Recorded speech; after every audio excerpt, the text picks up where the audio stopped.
Hello everyone, आज हम class 11th math के चैप्टर फर्स्ट का 1.5 एक्सरसाइज सॉल्व करेंगे। इसमें पहला क्वेश्चन दिया गया है, मान लीजिए u इक्वल टू 1 से लेकर 9 तक संख्याएं हैं।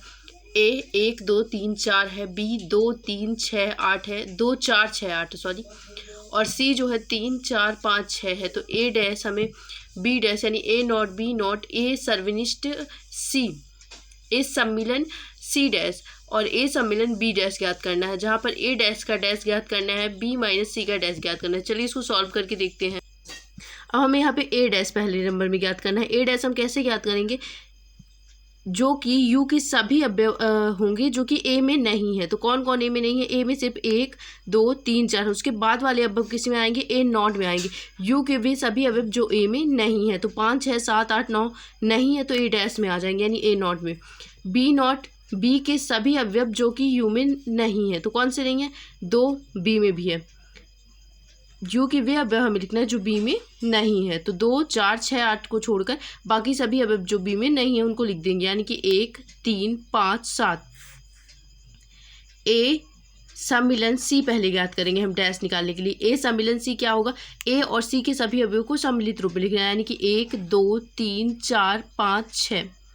ठीक है ना, ए सम्मिलन सी हो गया आपका। अब ए सम्मिलन सी के बाद ए सम्मिलन सी डैश, यानी कि हमें ए सम्मिलन सी डैश यानी कि वे सभी अवयव यू के जो कि ए सम्मिलन सी में ना हो। तो कौन कौन से नहीं है इसमें? 1 से लेकर 6 तक तो सभी संख्या है, सिर्फ 3 अवयव है जो ए सम्मिलन सी में नहीं है, तो 7 8 9 हो जाएगा इसका डैश। ठीक है, अब बी ए सम्मिलन बी पहले निकालेंगे। हमें ए सम्मिलन बी नॉट निकाला, तो ए सम्मिलन बी निकालेंगे। ए और बी के सभी अवयवों को सम्मिलित रूप में रखेंगे, यानी कि 1 2 3 4 6 और 8। अब हमें इसके नॉट में ऐसी संख्याएं लिखनी होंगी यू की जो कि ए सम्मिलन बी में नहीं है। तो 1 2 3 4 5 नहीं है, 6 है, 7 8 है, 9, तो इसमें आएगा 5 7 9। ठीक है, आते हैं 5 में, जहाँ पे हमें ए डैश का डैश ज्ञात करना है। ए डैश का तो पहले हम ए डैश ज्ञात करेंगे। ए डैश अभी हमने अगली वीडियो में अपने निकाला है, जिसमें हमें ए के ऐसे अवयव लिखना है, यू के ऐसे अवयव लिखना है जो ए में ना हो। तो कौन कौन से नहीं थे? 5 6 7 8 9, क्योंकि 1 से लेकर 4 तक हम लाइन बाय लाइन अवयव जो थे वो ए में थे, इसलिए ए नॉट में उसके आगे वाले अवयव यू के आ गए। अब ए नॉट का नॉट, यानी कि हमें ए डैश के ऐसे अवयव लिखना है, यू के ऐसे अवयव लिखना है जो ए डैश में ना हो। तो कौन कौन से नहीं होंगे? 1 2 3 4, क्योंकि 5 से तो है, तो ए डैश का डैश क्या होगा? हमारे ए के इक्वल टू होगा। बी माइनस सी हमको ज्ञात करना है, तो बी माइनस सी पहले हम कैसे ज्ञात करेंगे? हमें बी के वे सारे अवयव लिखना है जो सी में ना हो। तो कौन कौन से नहीं है? 2 और 8 ऐसे अवयव हैं जो बी के ऐसे अवयव हैं जो सी में नहीं है।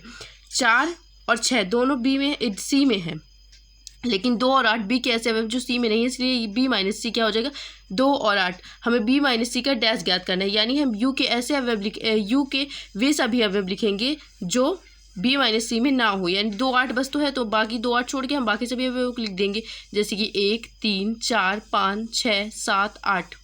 ठीक है, अब क्वेश्चन नंबर दूसरा। क्वेश्चन नंबर दूसरे में दिया गया है U equal to A B C D E F G H निम्नलिखित समस्याओं के पूरक ज्ञात करिए। पूरक किसको कहते हैं? हम ए डैश को कहते हैं। ठीक है, चलिए इसको सॉल्व कर, मतलब होता है हमारा ए नॉट या ए डैश। ठीक है, जिसको हम ए डैश अभी तक पढ़ रहे थे वही हमारा पूरक हो जाएगा। तो इसमें हमें ए के यू के ऐसे अवयव लिखना है जो ए में ना हो, तो ए बी सी ये तीनों को अब छोड़ देंगे, और D E F G H जो कि ए में नहीं है, इसलिए ए डैश में हम इसे लिख देंगे। अब हमें बी का नॉट निकालना है, तो हम बी के यू के ऐसे अवयव लेंगे जो बी में नहीं है। तो कौन कौन से नहीं है? ए नहीं है, बी नहीं है, सी नहीं है, डी ई एफ जी है, तो चाहे एच, तो बी नॉट इक्वल टू क्या हो गया? एच तक हो गए।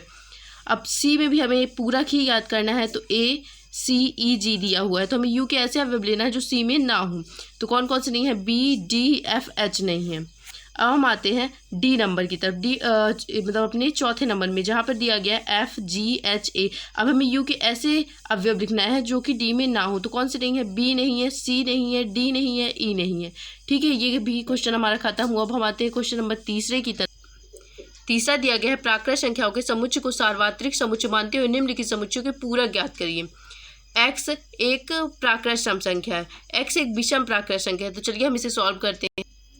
x एक प्राकृत संख्या, सम संख्या, प्राकृत सम संख्या, तो इसका नोट क्या हो जाएगा, एक विषम प्राकृत संख्या है, क्योंकि सम प्राकृत संख्याओं के समुच्चय में विषम प्राकृत संख्या नहीं आ सकती हैं। बी नंबर में दिया गया है x एक प्राकृत विषम संख्या है, तो प्राकृत विषम संख्या है तो विषम संख्याओं के समुच्चय में सम संख्या नहीं आ सकती, इसीलिए बी नोट क्या हो जाएगा, x एक विषम प्राकृत संख्या है। अब हमारा तीसरा मैंने बाद में किया है और ये पांचवा पहले कर दिया है, तो पांचवा दिया गया x 3 और 5 से विभाजित होने वाली एक संख्या है।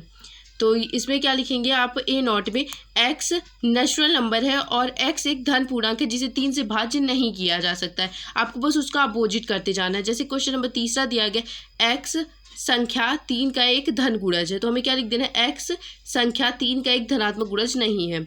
x एक अभाज्य संख्या, तो हमें लिख देना है x एक भाज्य संख्या है। ठीक है, आपको बस इतना करना है कि जो भी दिया हुआ उसका अपोजिट आपको कर देना है। x एक पूर्ण वर्ग संख्या, तो लिख देना पूर्ण वर्ग संख्या नहीं है, नेचुरल नंबर है और पूर्ण वर्ग संख्या नहीं है। x एक पूर्ण घन संख्या है, तो हमें क्या लिख देना है, पूर्ण घन संख्या नहीं है। अब जैसे कि इसमें दिया गया है x + 5 = 0, तो हमें a का पूरक निकालना है, तो हम ऐसी संख्या कोई भी संख्या ले लेंगे, इसमें एक भी ले लेंगे तो 0 के बराबर नहीं होगा। अगर हम -5 लेते हैं तब ये 0 के बराबर होगा, तो -5 छोड़ के बाकी कोई भी संख्या ले सकते हैं। जैसे कि 3 ले लिए तो ये 8 हो गया।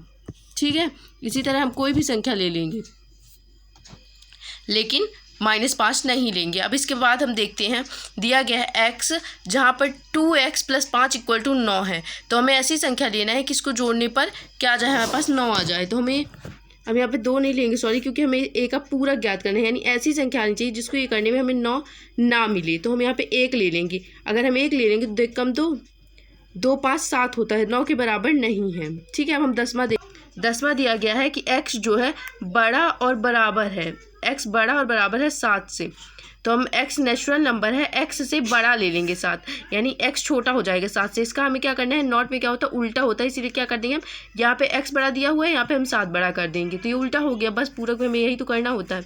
अब a का पूरक फिर से यहाँ पे निकालना है, तो यहाँ पे दिया गया 2x + 1 बड़ा है 10 से, तो हम यहाँ पे क्या कर देंगे,